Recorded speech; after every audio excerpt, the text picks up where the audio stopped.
Welcome to Live and Local, a talk show focusing on the people, organization, and events affecting the Iowa City area. I'm your host, Brian McConnell, and with us today are JP Clausen and Annie Tucker from Iowa City Cohousing. Welcome. Thanks for both coming. Thank you. So if you could just start off by, I guess, a little introduction and what you do with Iowa City Cohousing. I'm a member of Iowa City Cohousing. I have been for about a year now. And as a member of Iowa City Cohousing right now, there's just quite a bit of work in getting it up and off the ground and really focusing on recruiting more members and getting the development built. Great.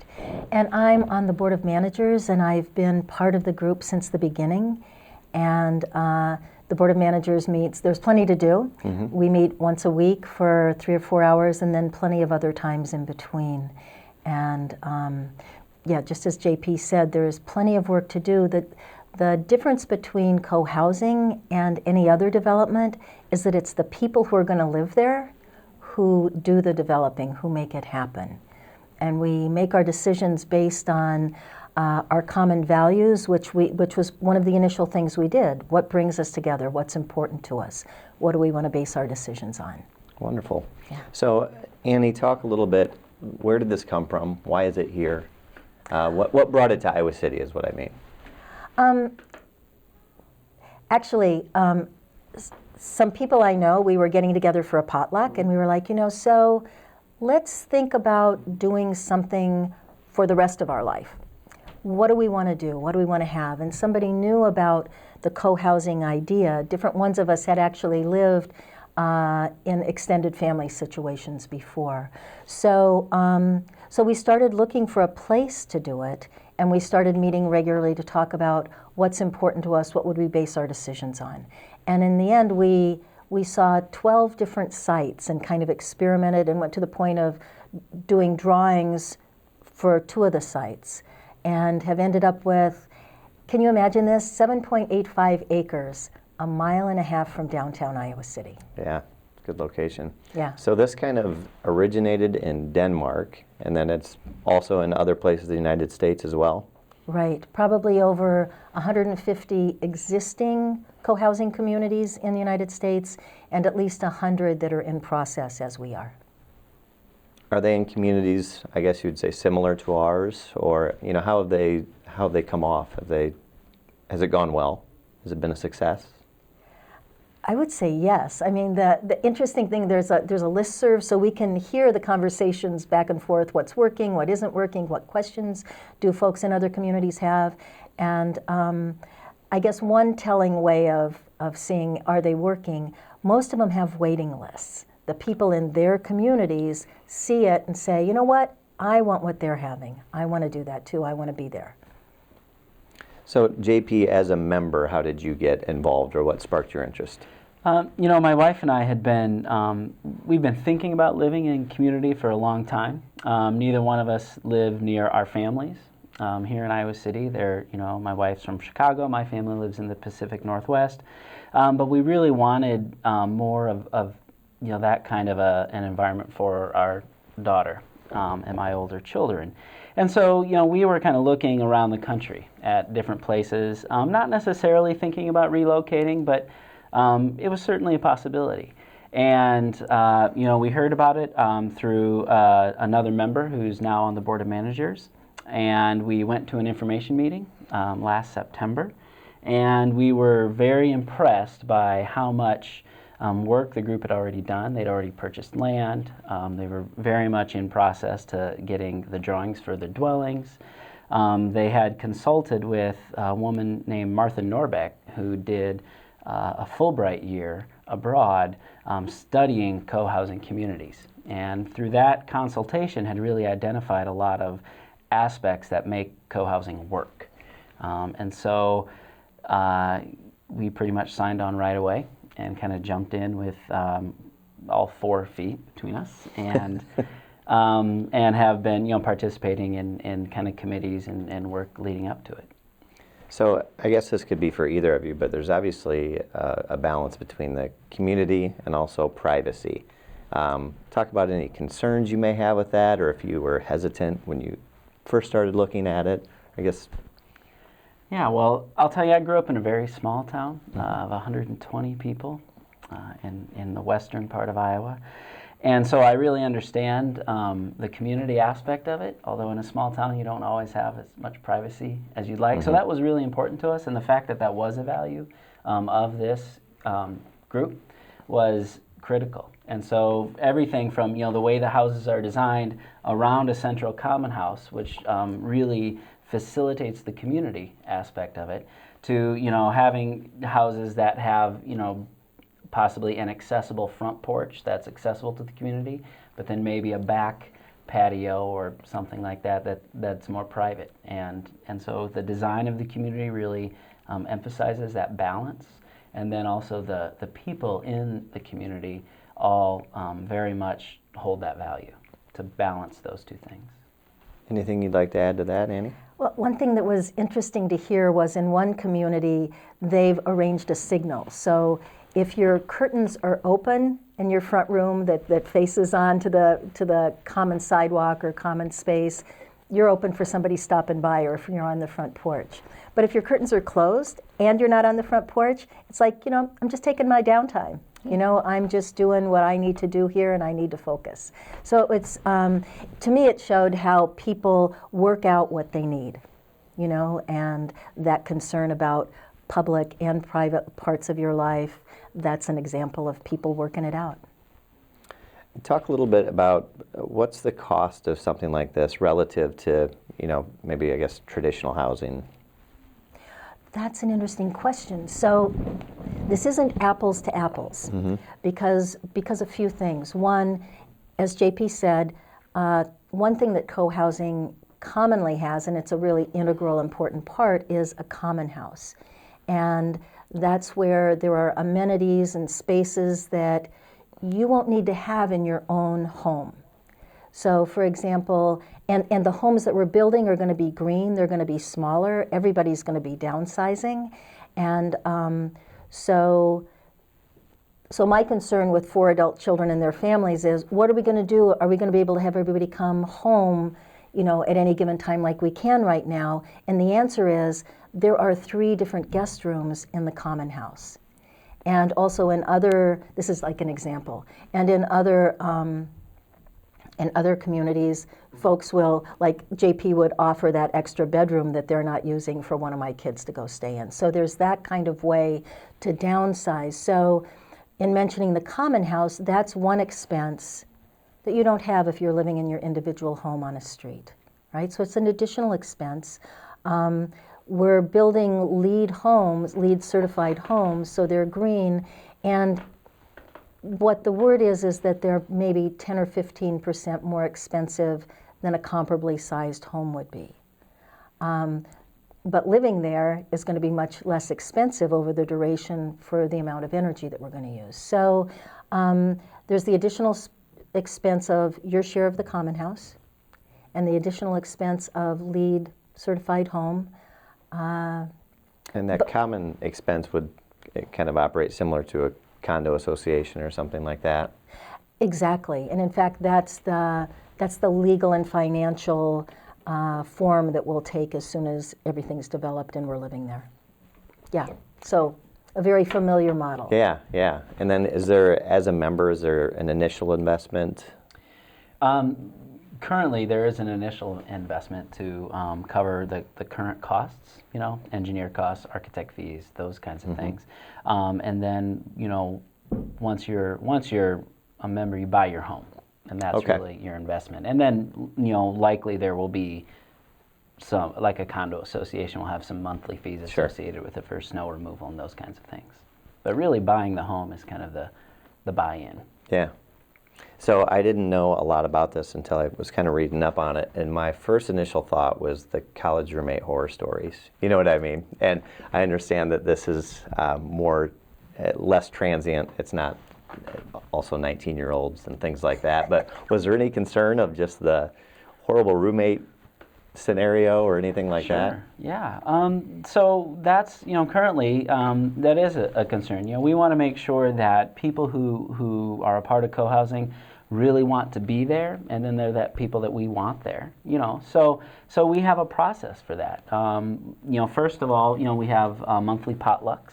Our next one is on This Saturday. Right? At, where's it going to be? It's going to be in City Park in that building where when you go ice skating, the warming house. Yeah. So I think it's shelter number 8 and starts at 4:30. We'll be outside then, and then 5:30 will be the potluck. Anyone is welcome to attend. So we invite folks to come to the potlucks and get to know us, and we can get to know them. And then we have information meetings to also people can get to know us and get to know about the project and our structure and that sort of thing. So, and then as people get more serious about it and want to join, we obviously do, a background check. Okay. And folks then through that process, it leads up to a final kind of meeting of understanding, where they've gone through all of the financial kind of paperwork and they've done the background check. They've probably been to a couple of potlucks by then. And then you sort of have this final meeting of understanding where any final questions come out, people raise any concerns. And what I found so far is that the project has attracted people with such similar values that we haven't said no to anyone yet. So is it up to the board of managers then or is it the community as a whole that would is it a voting and interviewing process? The entire group, and it's kind of a vote, but we really operate on a consensus basis. Sure, it's more of a discussion and. Yeah. So when did the kind of wheels in motion, and when do you expect or hope that you're living in these? Good point. The group that initially thought, this would be a good idea started meeting about 5 years ago. Oh, wow. And maybe for 3 years, over the course of 3 years, we were looking at land and different locations. And that was based on our values. We wanted it close to downtown. We wanted people to be able to walk and bike. We wanted enough space so there's common space where there can be gardens and the common house. So the question was? When? Yeah, that is the question.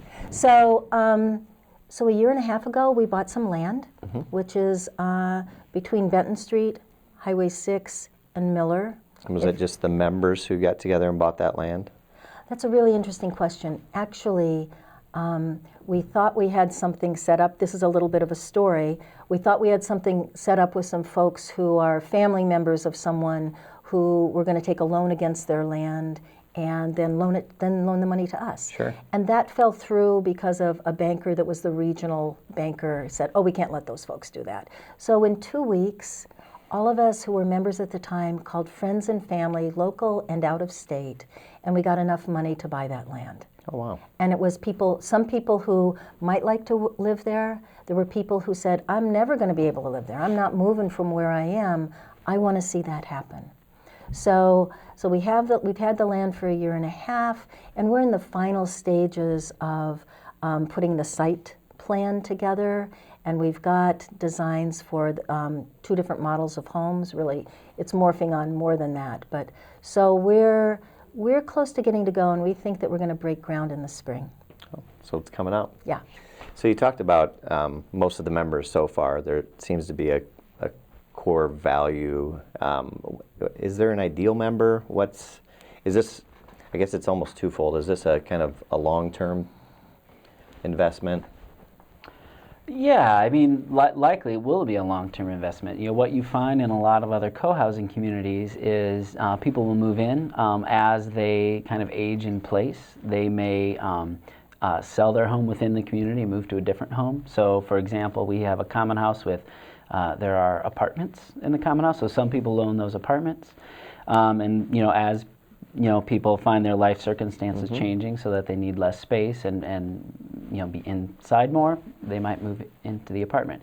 And as far as our ideal member, I know that's kind of a tough question. But we really want to emphasize diversity. So we want to emphasize socioeconomic diversity. So we have we have already worked with some local groups to provide affordable housing units, We look for people with families as well as people who are retired. So we really want to look at the spectrum. We've had people from Sudan, look at our property and come to meetings, and so we're trying to cast a wide net. And what we find is with kind of those core values, you do, even though it's a solid core of values, you do get quite a diverse group of people who are interested. Yeah. With this concept being fairly new to at least, are there several others in Iowa, or others in Iowa similar? We would be the first. Okay. And with that, has there been some obstacles with that, with just kind of a new concept? And I guess describe how you've worked through those, or? You can go first, and then I'll go. Sure. The obstacles, we have to explain it to bankers because they don't quite understand it. It is new to them. Mm-hmm. So, for instance, the common house, unlike a condo association, this is really a large structure. Mm-hmm. It has some significant space that would be used. So, almost a commercial kitchen, mm-hmm. some large areas. So that's interesting for them to get their head around. I think, quite frankly, they're surprised that we have this many people who have put a substantial amount of money in already without kind of knowing what their house will look like or exactly how much it will cost in the end. So that was, has been a bit of an obstacle, although we found most people to be really excited about the project. As we move in and try to develop the land, we're certainly running into zoning ordinances that are not designed for this. We like our homes to be closer together than is typically, because we want to create that community. Mm-hmm. So, and create as much green space on the outside as possible. So we've had to, just kind of make our proposals, and have worked very closely with city staff, who's also been very enthusiastic about this, to find, to make things fit and make everybody kind of understand the concept. And the engineering firms we've worked with have been excited by having something different to work with. Yeah. And the appraiser that we're working with has been really interested and has contacted other appraisers and professionals that worked with cohousing up in Madison. So we know that it's a learning process, but people are excited by what they see. By now, we've cultivated relationships with 2 different banks, and they're both interested in funding the construction loan and as well as the mortgages for the folks. Well, neat. So how has the reception been as far as membership and member interest? You said in many of these communities in the United States and elsewhere, there's waiting lists. And obviously maybe without a structure yet, you're not quite to that point, but pretty good interest. Yeah, we've been having 2 information meetings a month for at least a couple of years. And we've got an email list of over 200 people. And the juncture that we're at is we're about to get information on the infrastructure, and we already have the information on the land, and from the construction folks an estimate of how much the buildings are going to cost. So we're right at the juncture of finding out how much are these units going to cost? And there are people just waiting in the wings. It's very, very interesting. People of all ages, all kinds of folks are like, I would love this. I want to live in some place like this. I want to have a team of people. I want, there are examples of, when there's a no school day, because of snow, but parents still have to go to work. Well, somebody who's retired, the retirees go to the common house, make lunch for the kids are hanging out there, and you've got this extended family right there. So there's all kinds of possibilities mm-hmm. that excite people. And with the folks waiting in the wings, we're almost to the point where we have half of the units spoken for. So how many units are you looking at total? 32. 32 units? Yeah. And we know from other cohousing communities, they've done research, and when you've got a smaller community, if you wanted something more intimate, 10 to 15 families, you don't get the economy of scale in building a community. If you have like 60 to 80 units, you don't really have that sense of intimacy, and I know who's here, we really know each other. Yep. So there's kind of a sweet spot number of units is the lore at this point, and 32 is right in that sweet spot. Is this a pretty common number for different successful ones around the country and even around the world? 25 to 35 units, yeah. What about pets? Well, at the beginning, we had to figure out a list of deal breakers for people because that's a very, that's one of the first things people say, yeah, sounds good, but can I still live with my pet? And so we decided, yes, pets, but not in the common house, because if you've got somebody who's like allergic to dogs or cats, not in the common house walking through, but on a leash elsewhere, but you can have your pets. Okay. Yeah, just checking, right? Yeah. It's an important question. It's interesting. I'm just thinking of the different things that, I would look at when I'm looking, and our little 8.5-pound miniature poodle would have to come along, but he'd probably fit. Yeah. Sure. And so what else? What else do you think is important to you or someone else? It's like, okay, if there are restraints, what about this? I don't know that there's necessarily restraints. I think, as I mentioned before, when I just think about this, I very much like to be in social settings and part of a community. I grew up in a community of hills, which is not too much bigger. Yeah. So sometimes you knew a little too much about your neighbors. Yeah. But part of that, just the privacy. But as you've already kind of touched on that you have ways to let people know that, it's Brian time. Yeah, exactly. But, yeah, that's interesting. So we only have a few minutes left. What are some few other thoughts and just neat things that you're excited about, and maybe some community partners that have been very helpful along the way? Interesting. The Johnson County Trust Fund has given us a grant, gave us a zero-interest loan when we were looking for people to help fund the purchase of the land. And they did that because that was 1/10 of the cost of the land. The land was just shy of $300,000. Okay. And they gave us $30,000. And that was to be the land for 3 affordable housing units. And then we went back to them with a proposal: would you provide zero-interest down payment assistance loans for the affordable units? And they said yes. And we went to the city and they asked us to come back. We were looking for a further subsidization for affordable home ownership. So that's one part of our community that's very supportive of this work. How many people are on the board of managers? 5. And where did they come from? How did you all get together to form this group that kind of spearheaded this? Yeah, what an interesting thing. We've got a retired teacher. We've got a retired therapist who is also now a masseuse. We have a retired journalism professor. We have someone who works at the Housing Trust Fund, which develops affordable housing units. And I'm a mediator and direct a small nonprofit that oversees court-connected mediation programs. So within that group, we've got a lot of different kinds of life experience and skills. And then with our extended membership, we've got a lot of different skills and backgrounds. And then with the folks, there's this other pool of folks that are just on the outside. There are people who are on our committees, who work on our committees, who are real excited about what we're doing, who may or may not live with us there, but who have a lot of different kinds of experience. So someone who developed the logo, we've got a real jazzy logo.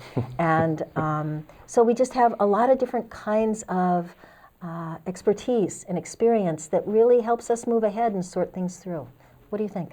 Well, and that's absolutely true. And one of the exciting things about that is then when we're in community, we all have those different expertise to share with one another, whether it's woodworking or playing guitar or whatnot. So is the community aspect of it, does that share in, other than costs, but in the landscaping and the gardening and things like Absolutely. that? And everybody just has their, I guess, talk quickly about how that works, because that's another thing that... Well, there'll be committees. Right now there are committees that do everything, and people self-sort. They're on the committees they want to be on. And if we had a situation where nobody wanted to do the snow removal, we would agree as a group to hire somebody to do the snow removal. So we all have a say in what's happening. And I think we're excited about the fun things we'll get to do together without having to drive across town. You know, the potlucks, communities, music jams, that sort of thing. Yeah. I wonder if there would ever be a concern if somebody wasn't pulling their weight. Would they be assessed more, or is that one of those things that as it comes up, just kind of work approach it through then? the process? And you can imagine developing an entire development, lots of things have come up. Yeah. And we've had to work through quite a few really specific decisions. And so it's been nice to see that work really well with a consensus, Did you get to kind of use some of the other ones around the country, bounce ideas off of them and see how it worked? Go ahead. Well, there have been a number of field trips to Madison most frequently because it's close. There's 3 different co-housing communities there. Yeah, So- yeah, and they've been really helpful to us. They've been great. They've just sat around the table with us and said, "Oh, the thing you want to watch out for is this, or the thing that's a problem now. See if you can head that off. Is this the thing that really worked for us? Is this?" They've been very generous with their time and their ideas. It's been great fun. Tell you the things that work and also the things that watch out it might not Yeah, work. it's So, perfect. Yeah. well, I tell you what, Annie and JP, it's been really great having you and learning more about this. I guess last question before we leave, you've been telling me for the last 25 minutes about the different aspects of it, but any last one line why you want to do it or why you think others should get involved? Well, I think that if you're looking to live it's in the area, which is obviously an attractive area for a lot of folks, but you want a closer sense of community, then this is the kind of development or the kind of place for you to live. And in addition, if you want to live a green lifestyle, if you want to simplify, if you want to reduce what you need and share the things that you don't need all the time, this is a great opportunity. And if people are interested in knowing more, they could go to our website. Everything we've talked about and more is on our website. And what is that website? Thank you for asking. Yeah. It's iowacity.cohousing.org, just all one word. Again, Annie and JP from Iowa City Cohousing, it's been absolutely great. Thank you so much for joining us. I've been your host, Brian McConnell. Be sure to tune in every Wednesday for the latest episode of Live and Local. Thank you very much and have a good night.